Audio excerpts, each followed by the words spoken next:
Hi, I'm Leathur Rokk. Welcome to my channel. Whether you call it Johnny Cake or Cornbread, I'm going to show you an easy way to make Scarborough Fair Johnny Cake using the Jiffy muffin mix, and it starts right now. Once I put my key down. Yes. Now, when I say easy, I mean easy. I'm not going to use this oven. I'm going to use the electric oven. And instead of using muffin tins, I'm going to use these Corningware ramekins. And actually, I believe two of them. A mix that would normally make 6 big muffins will fit 2 of these. I'm going to use the electric oven here. First thing I got to do, well, plugging it in would be a good idea. Got to preheat it for 400 degrees. And just, okay. And then, because I touched my cat, I gotta wash my hands. And you know I have to keep this under 45 minutes so the camera doesn't shut off, because it will.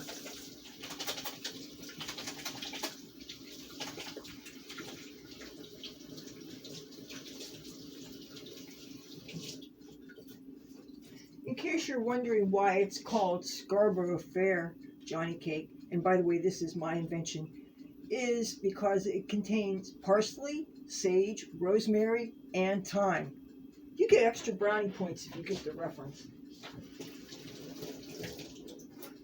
There's got to be millions of ways to make cornbread, but a lot of times I think cornbreads tend to be too sweet. So if the recipe doesn't call for salt, I always like to add a little bit extra. I've been making cornbread probably all my adult life. I used to experiment with throwing different things in it when I lived in California. I had those Texas roommates, and I would put everything from sliced mushrooms to jalapeno peppers in it to chili powder and stuff. Well, I'm going to grease these ramekins. And my mother suggested that so that I don't screw up, get my hands all greasy, and get grease in my rings from wish.com, real cheap. You take wax paper and you use that to grab, this is shortening I'm using. This is probably way too much. And grease generously, I guess, each one of these.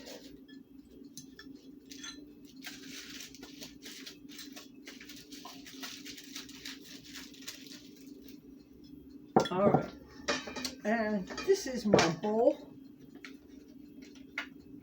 And now this muffin mix, actually, all it calls for is 1 egg and 1/3 cup of milk.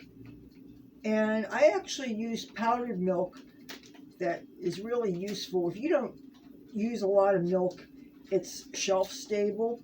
You can mix just the amount you want, and it makes it really, really convenient.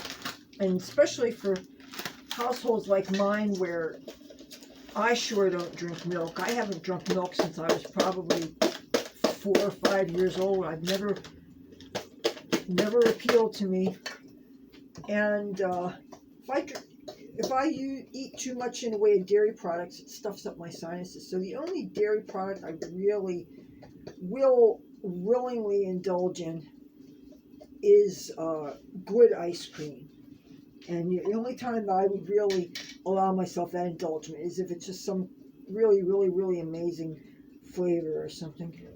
Now, what I'm doing now is there's lumps in this mix, and I'm going to make the mixing easier. We're breaking up the lumps. I have already pre-measured the milk. Well, actually, no, that's a lie. Milk is here, and I'm measuring out 1/3 cup using the 1/3 cup measuring cup. God, these measuring cups are probably about as old as I am. They're quite things that are in the family. And so many of the things that are in this kitchen actually really do go back a long way, and they have family stories and things. This is an egg here. And while I'm breaking this egg, I'm going to mention there's a thing that a lot of cooks do that just gets on my nerves. They break their egg and they don't go out of their way to make sure that all the stuff from the inside of the shell gets in what they're cooking. And so they end up wasting so much of the white especially. And I also hate it when they're dispensing their ingredients into the mixing pot or something, and there's a bunch of stuff clinging to the outside of their measuring dishes, when they could, all they would have to do is use one of those spatulas or something, get everything out. I hope this isn't bad. No, it isn't good. Now, normally, if I'm using more than one egg at a time, I always break one egg and check it to make sure there isn't blood on it before doing the other one. That's how people make sure that their eggs are kosher, because if there's any blood on it, that violates Jewish law. And even though I don't follow a kosher diet, I still often try to cook like that, kind of out of respect, and depending on who I might be cooking for. Later on, I'm going to ask my mother if she thinks that egg might not have been the freshest egg in the world. Now, I've got the herbs right there. And I am going to, I didn't have time to grind the rosemary, which I really would have preferred to do a fine grind on that. But this is from the garden, that community garden plot. And of course, because these aren't finely pulverized, I'm probably going to be picking the stuff out of my teeth, and that's always a lot of fun. Here's the rosemary, and here are the sage leaves. I'm going to do my best to crumble that up really good. I'd forgotten where these herbs were when we were making Thanksgiving meal, but I did have a little bit of dried sage from the same plant set aside, and I did find that. But I found a whole lot more after Thanksgiving, and I've been trying to do a lot more cleaning up where landlords finally decided to get us pest control. So I've been trying to just get rid of clutter and stuff and find out where things are and put things away. And it's so hard to do it with the kitchen, because every time that you get ingredients out and stuff, even though I always put those things away, when you're looking for things and you take an inventory of what you have, and you end up moving some things around for convenience, and especially like I've been putting certain things on lower shelves to make it easier for my mother to reach, because she should not be climbing step stools and stuff with these warped floors. I'm afraid that she's going to slip and fall. So, but if she needs something and I'm not here, then she doesn't have any choice.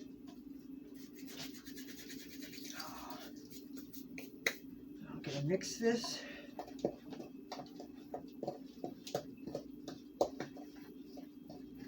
You know, I should have thrown in a little bit of salt.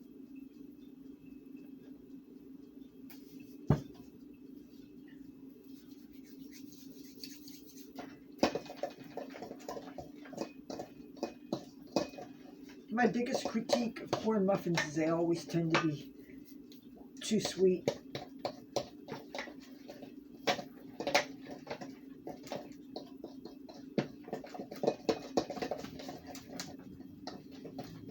I wish I had started, I wish I had taken a look on the watch clock rather to see what time I started this.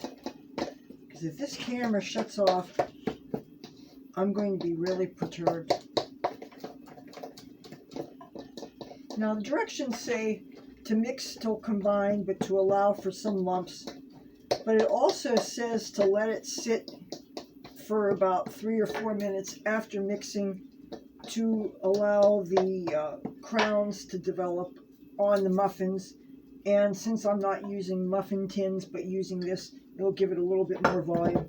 Another reason why a lot of people like to allow cornmeal batters to sit a little bit is it makes it a little less grainy a texture. I like that texture though myself. But hey, if it causes them to raise a little bit more and you get a little bit more volume, that might not be a bad thing. You know what? I think I'm going to throw in a little bit of black pepper. Give it just a little bit of kick.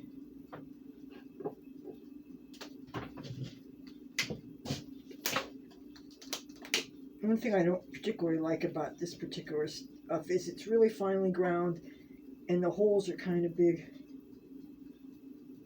And that means sometimes a lot more comes out than you want.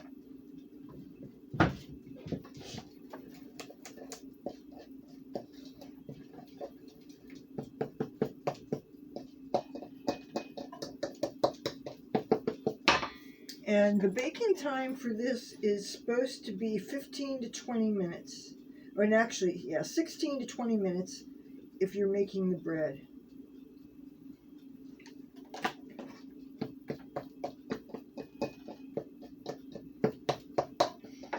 And to save a little bit of time, I'll just pour them into here, trying to get about half into each one.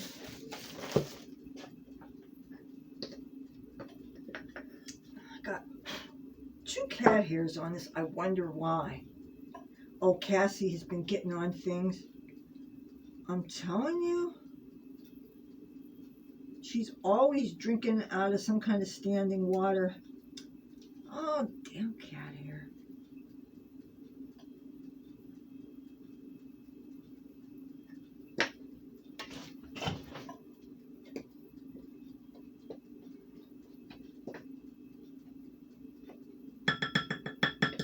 Probably should have used a spatula to do this.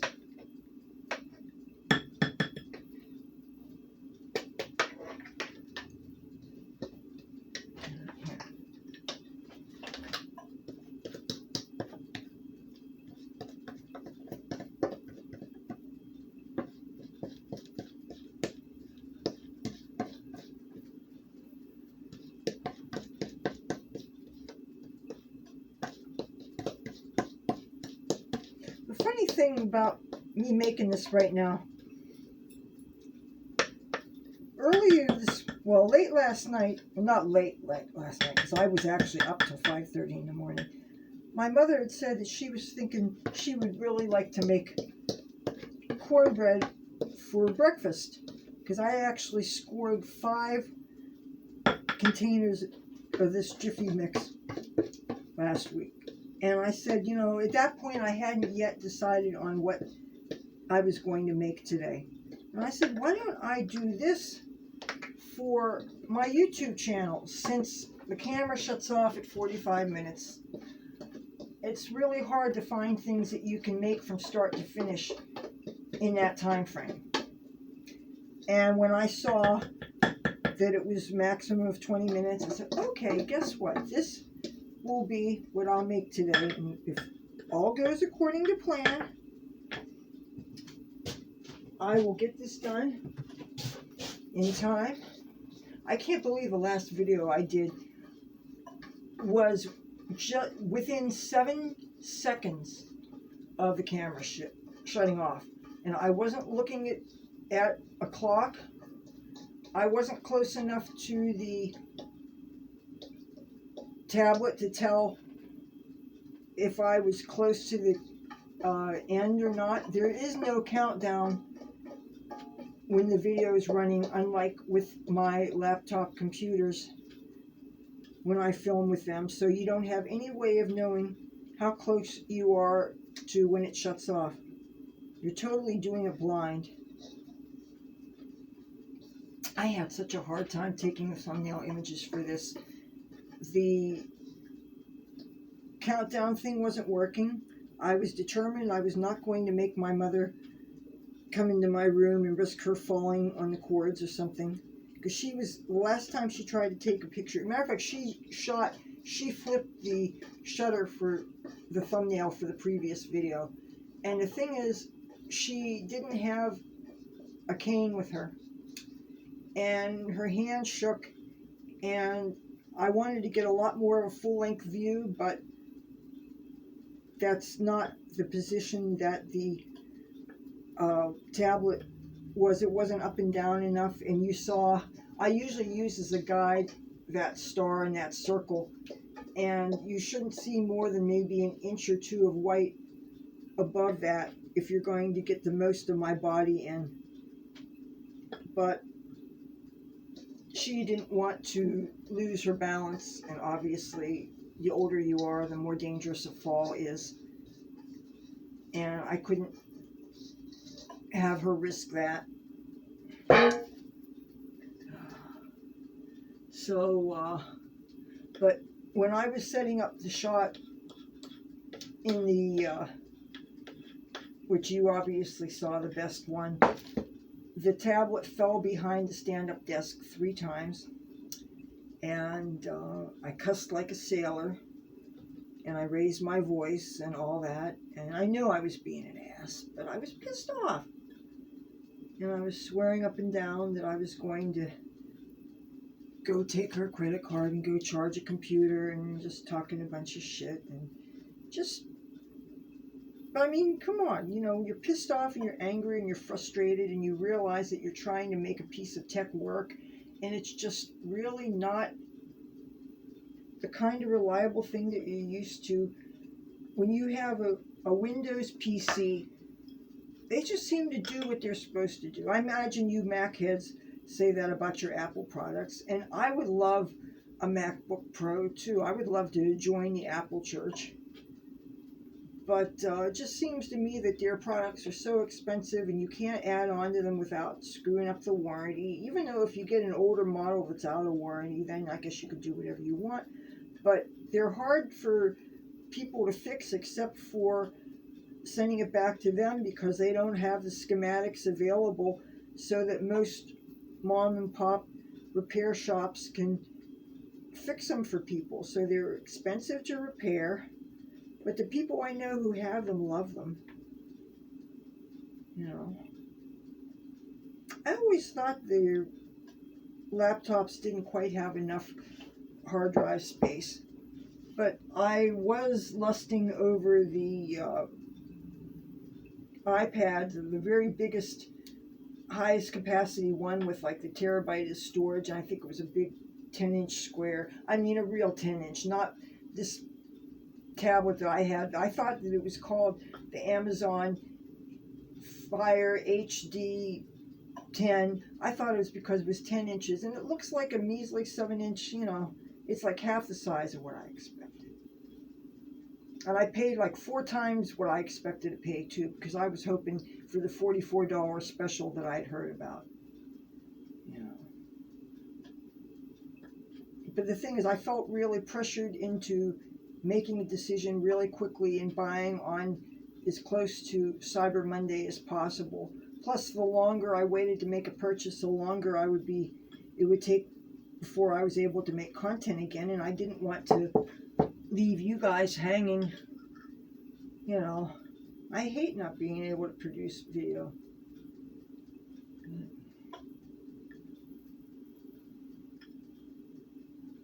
But if there's one thing I've learned in my years on this earth, is when life and circumstance imposes these temporary limitations, you have to learn to work within them. For your own sanity, you have to. Okay. Alright. This is what they look like before they get put in the thing. Now, I'm going to shove these in here. I don't know. You know what? I'm going to see. I'm going to make sure you can see what I'm doing here. Okay. I'm going to open the thing and put these in.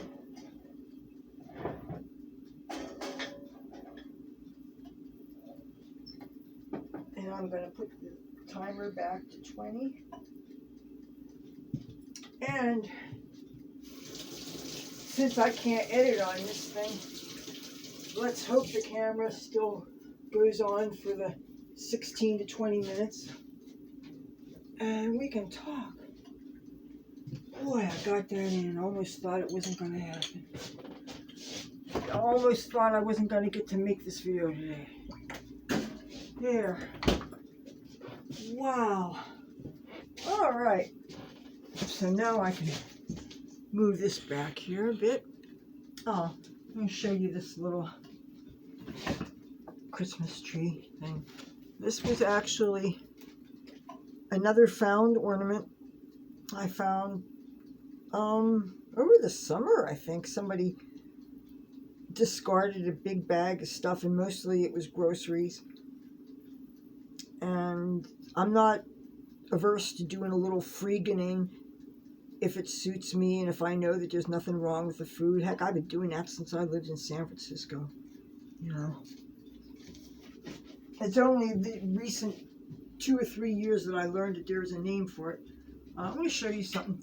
One of my friends from high school, hey Dan, when a couple of, maybe 2 or 3 years ago, I needed an extra light, you know, for YouTube and stuff, so he gave me this light. I've showed you this before. Well, anyway, over the summer, no, the spring, one of the cats knocked it over and I guess broke the bulb, and I thought the whole thing was broken. I thought that I had actually stuck another light bulb in it, and it must have been a burned out one, and I didn't know that. So anyway, I thought that I had broken the thing, so I just put it on its side and I stashed it away somewhere. And just today I dragged it back out of there because I knew that I obviously need to improve my lighting situation. I can't, you know, plug anything into this tablet. So I stuck a brand new light in there and I found out that it actually worked. I said, aha. So now I have this light here and I have that spotlight that I told you about the last time that's plugged in, and it's clamped onto this wooden table that's called a shelf. It's called a baker's cabinet or baker's shelf or whatever my mother calls it anyway. But it's really hard to get the clamp on and off, so I've just been keeping it here. So I'm hoping between that light here and this light here, but it seems to me I still have to keep my face near here in order to get any lights. So, you know what's really been bugging me? How my hair is faded. That cheap brand of hair color that I got at that different beauty supply, you know, this is one case where you really do sometimes get what you pay for. And that brand may be like at least $2 less expensive, $3 if you consider the dollar price increase. But I went through over 2 months, like a month and a half, not washing my hair at all, and the hair still faded. And I was so pissed off. So if I go back to the punky colors, at least it'll last a lot longer, because I don't want my hair to be this light. And some of it is darker than others. And usually because I use so many different colors in my hair, of course it's going to fade unevenly and you get all these different variations, which I think is cool. But when it just gets so faded and almost looking like it's bleached out on the ends, and I can't imagine that it could have been from sun exposure, the way I was carrying umbrellas around and stuff. And I wear a lot of ponytails when I go out if it's windy, and I'm wearing a knit hat, and I'm trying to be kind of low profile and stuff, which, I mean, the whole idea that I would want to be low profile is pretty shameful. I'm looking now at the timer and it says 24.30. Okay, so there is a timer on this. It looks like I'm going to just barely make the, like I did the last time. See, I didn't realize for sure that there is a timer on it, but you got to get really, really close to it. So if it's going to be, say, 15 minutes, and maybe less than that, because I set the timer for 20, but I'm hoping that it can be cooked in the 16 minutes. But yeah, I was even thinking of just not bleaching my roots, but putting some hair dye on that the length of my hair again, just to give it some color, you know. Because the thing is, if I bleach my roots, then I'm going to feel like I'm going to have to go out and buy the really good hair dye and stuff. And if I just color the length, that'll at least give me more, you know, just better than being faded. And I'm wondering if, say I was going to the DMV to get my ID and stuff, I'm wondering if I still don't have too much in the way of roots to go and get that picture taken, you know. But the thing is, I kind of don't want to, there's another reason why I don't want to bleach my hair and re-dye it that way, because I'm still trying out these hair growth supplements. These basically, they're multivitamins that have a nice flavor to them. But I'm testing them, and you take these before and after pictures, and they already saw what my root growth was when I took the pictures. So I can't imagine adding dye would be a bad thing, but by not messing with my roots, I can take the after pictures, and the root growth will, I imagine they'd be looking at that as much as looking at if there's any length improvement. So that's why I haven't been able to braid my hair as soon as I wanted to, because anything that would, because when you have your hair in braids and you take it out, that changes your hair too. In a way, it pulls your hair and it might help it to grow more, but then extra hairs are going to break off, especially as you snag your cornrows and things, so you lose hair that way. And because you don't fully brush your hair out for a while, you're not going to get an accurate count on if your hair is grown through a supplement or not, because you're going to be having some broken off hairs that are attached to the rest of your hair, and that's going to act like extensions, and that can add as much as 7 or 8 inches of fake length to it, and that would throw off the before and after pictures. So I can't really do anything with it. You know, I don't even use a blow dryer to blow my hair dry when I get out of the shower all that much. Sometimes, especially in the summertime, I don't bother doing it, because the heat from just being around this house would be enough to do it. But sometimes in the wintertime, it is cold. And now, for some reason, the room that's my grow room, the radiator is working, which for most of the time we lived here, that room was probably less than 50 degrees. And I remember when I first brought my garden from our previous apartment into that room, most of it died. I actually had a big rose plant that was in a pot, and that died. But now, for some reason, that radiator gets hot, but the radiator in with the full bathroom where the shower is and everything, that radiator doesn't get hot at all. So, but I like to take hot showers in the wintertime anyway, long hot showers, and hopefully the water doesn't run out and stuff. So, boy, these are going to be good. And you noticed I had Tabby Boy for the turnaround. He has such a knack for knowing when I'm about to film, and he was trying not to get caught, and I'm thinking, let me go and get the treats and bribe him with the kitty treats, because once he gets under my bed, I can't retrieve him, especially if he gets way up against the wall. Then I would end up messing up my clothes, smearing my makeup, doing all this stuff just to get him out, but he's such a brat. He is just something else. I have a sip of tea here.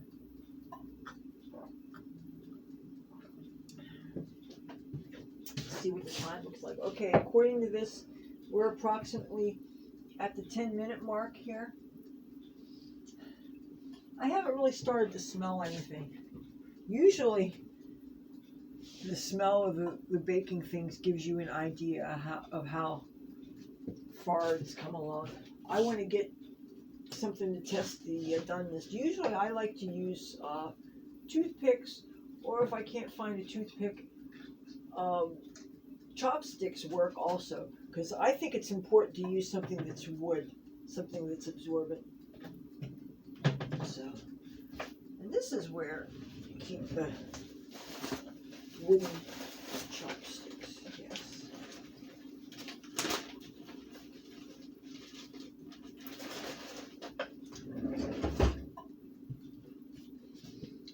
Surprised more people don't use this. This light wasn't doing me any good over there. I guess I should put this away.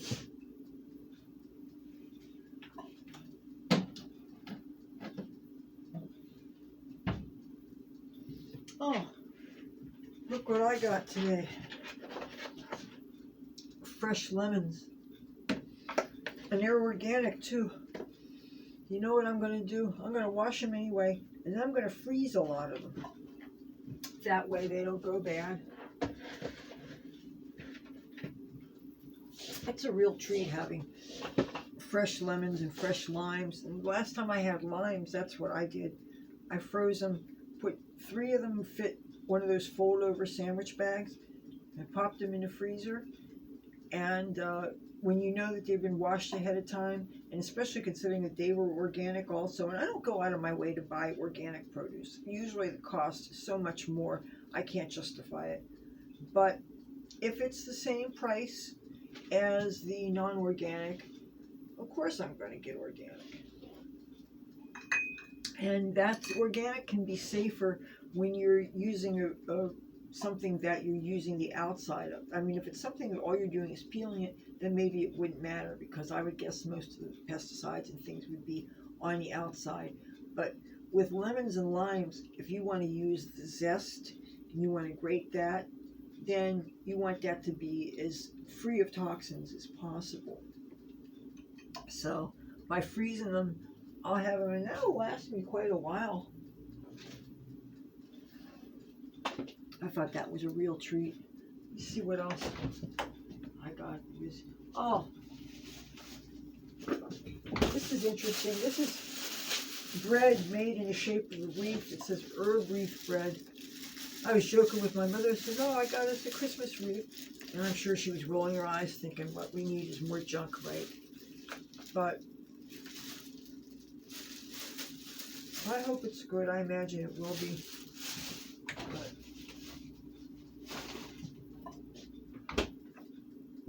let me see if I can find a kitty. Oh.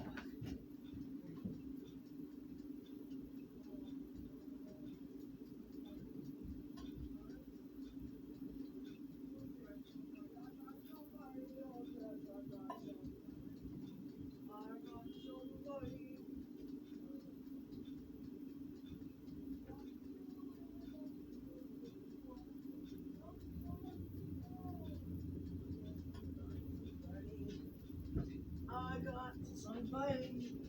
Oh, look, I got somebody. Look what I got.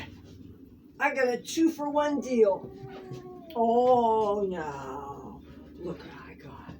There's my Cassie. She's deaf. She didn't know what she was asleep, and I just scooped her up. And my Tabby boy, he was asleep too. Oh, now, calm down. Oh, no. Calm down. It's okay. It's okay. Look, let's see, get close so you guys get to see the pretty faces. Look at these babies. Oh, now, it's okay. It's okay. You're not going to... No. Oh, no. Oh, no. Whoops. Come on now. Oh, it's okay. It's okay. Oh, come on now. You show your pretty face. Look at that Tabby. Oh, isn't he pretty? Isn't he pretty? Oh, isn't he pretty? Oh, she's a grouch. Oh, my goodness.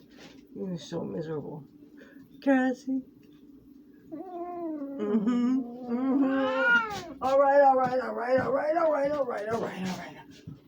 Oh, whoops. Oops. Well, now, I'm starting to smell some Johnny Cake, but I'm going to wash my hands, and I'm going to see what the timer says on the counter. Oh, it says 35:07. Okay. Yeah, good. I think that the camera will actually not shut off.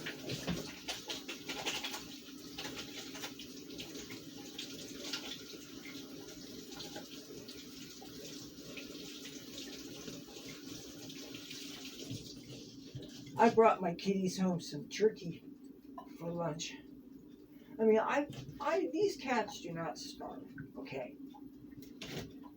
I fed them just before I went to bed at just before dawn. I fed them before I went to grab lunch today. Lunch and a couple groceries. And after I get done doing this, I'm probably going to feed them something. Let's see if this is... not ready yet. Well, hopefully, shortly it will be. It doesn't look... I would like it to get a little bit darker than that yellow that it is. I mean, I could try sticking in there, but I really don't think it's ready. Nah. And I could show you how it's not ready yet. If you can see this, it's supposed to come out clean. And the fact that it's got stuff sticking on it means they're not ready yet. You must wait. Cheers. And as usual, I've been making the tea using this little miniature slow cooker made by Toastmaster. And it's really great that with the low and the high setting, if you're impatient, put your water in, put your tea bag in. It shows 2 because this was the previous day's tea bag, but 1 bag can actually make a whole little pot of tea, and by little, I mean like 8 cups or so. And most people, maybe you guys, you make 1 cup of tea with 1 tea bag, and you do it my way, you're going to go through a lot less tea bags. You're making, stretching it out, saving money. So, kitty going bye-bye?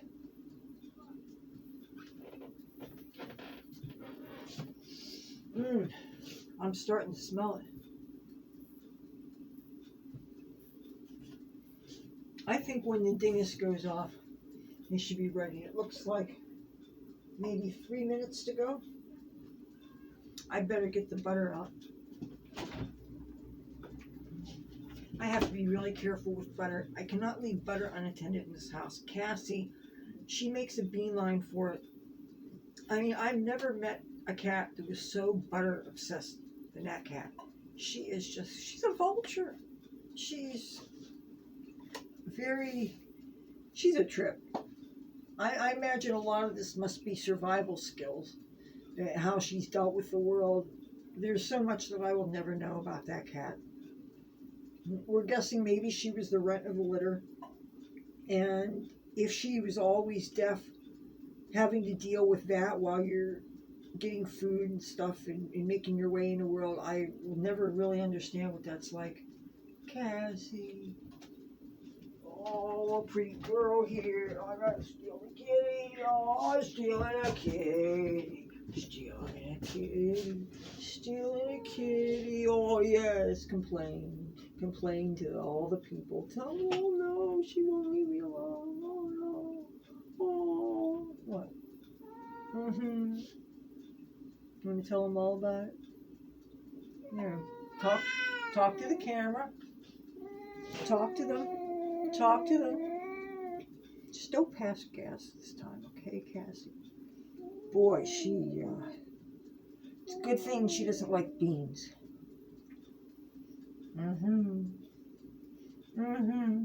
If you're going to be a producer of natural gas, we should, find a way to market that, since our president's discouraging the use of fossil fuels. And, of course, you would be biofuels. Yeah, we should maybe get a training butt plug, skewer a hole in it, attach a balloon to it, have her produce, insert it, have her produce gas, save it, Here you got your kitty methane. Right? Kitty methane? Oh, yes. Oh, yes. Cassie has no sense of humor. Right? You're not amused? Always mad? Always mad. Oh, my goodness. Oh, what? What is it? What is it? It's okay. You know we love you. You are so spoiled. Don't appreciate a thing. Don't appreciate a damn thing. Most ungrateful cat in the world. All right. Now I gotta wash my hands again because that dingus is getting ready to go off. And according to the camera here, we got less than 5 minutes before it automatically shuts off. So you want to hear the wailing and the gnashing of teeth and all that stuff. There! The ding-a-ling went off. And if this camera shuts off before I'm done filming, making this thing, then you'll see a ding-a-ling go off. So, okay.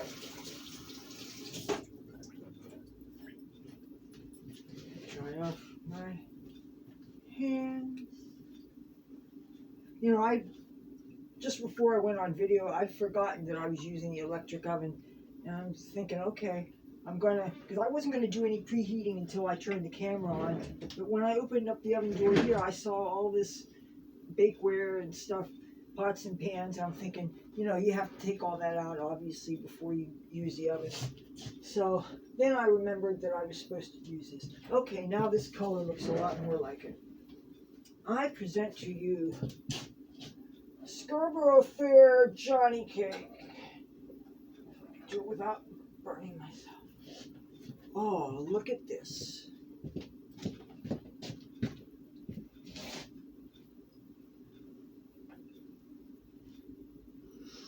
Oh, and it smells really good.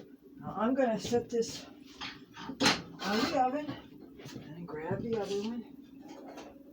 And you can see that they're a little bit more brown on the edge that's closer to the middle of the thing. But this is Scarborough Fair Johnny Cake. I'm going to loosen the edges with a knife. And I'm going to have to get a rack out.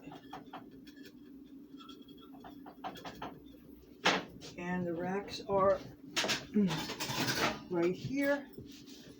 And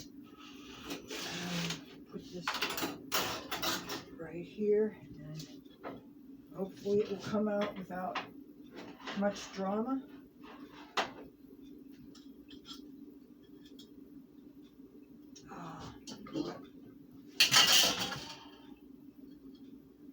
Or maybe not.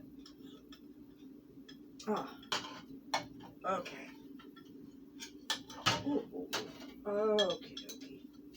All right.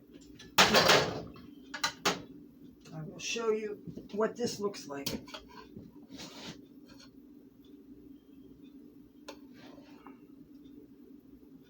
You know what?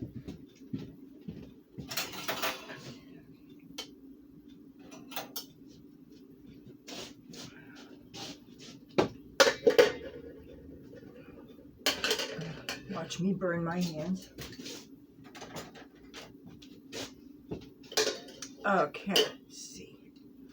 All right, Scarborough Fair Johnny Cake, ready to eat. If you like this video, feel free to give it a thumbs up. If you like me and my content and you haven't yet, do subscribe, hit the bell so you don't miss anything. And I will talk to you real soon. Bye.